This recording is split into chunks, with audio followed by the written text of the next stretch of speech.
ఇదిగో మీ సందేశాన్ని సుందరంగా స్పష్టంగా తెలుగులో అందిస్తున్నాను. నమస్కారం. ఔషధాలు అంటే ఏమిటి?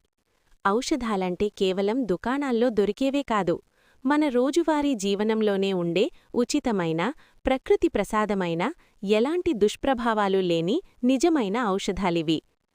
తొందరగా నిద్రపోవడం, తెల్లవారుజామున లేవడం ఒక ఔషధం. ఉదయాన్నే భగవంతుణ్ణి స్మరించడం ఒక ఔషధం.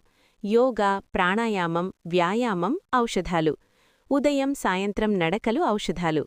ఉపవాసం అనేక వ్యాధులకు ఔషధం. సూర్యకాంతి ఒక ఔషధం. మట్టికుండ నీరు త్రాగడం ఒక ఔషధం. చేతులు చప్పట్లు కొట్టడం కూడా ఔషధమే. ఆహారాన్ని బాగా నమలడం ఒక ఔషధం. నీరు త్రాగడం, జాగ్రత్తగా ఆహారం తినడం ఔషధాలు.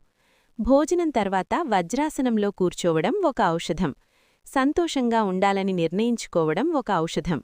కొన్ని సందర్భాల్లో మౌనం కూడా ఔషధమే. నవ్వు, హాస్యం ఔషధాలు. సంతృప్తి ఒక ఔషధం. మనస్సు, శరీరశాంతి ఒక ఔషధం. నిజాయితీ, సానుకూల ఆలోచనలు ఔషధాలు. స్వార్థరహిత ప్రేమ, స్వచ్ఛమైన భావాలు ఔషధాలు. ఇతరులకు మేలు చేయడం ఒక ఔషధం. పుణ్యకార్యాలు చేయడం ఒక ఔషధం.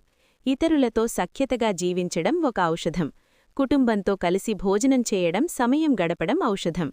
నిజమైన మంచి స్నేహితుడు డబ్బు అవసరం లేని సంపూర్ణ ఔషధశాల. ప్రశాంతంగా, చురుకుగా, ఆరోగ్యంగా, ఉత్సాహంగా ఉండడం ఔషధం. ప్రతి కొత్త రోజును ఆనందంగా ఆస్వాదించడం ఔషధం. చివరగా, ఈ సందేశాన్ని ఇతరులకు పంపి మంచి పని చేయడంలో వచ్చే ఆనందం కూడా ఔషధమే. ప్రకృతి మహిమను తెలుసుకోవడం ఒక ఔషధం. ఈ ఔషధాలన్నీ పూర్తిగా ఉచితం. ఎలాంటి దుష్ప్రభావాలు లేవు.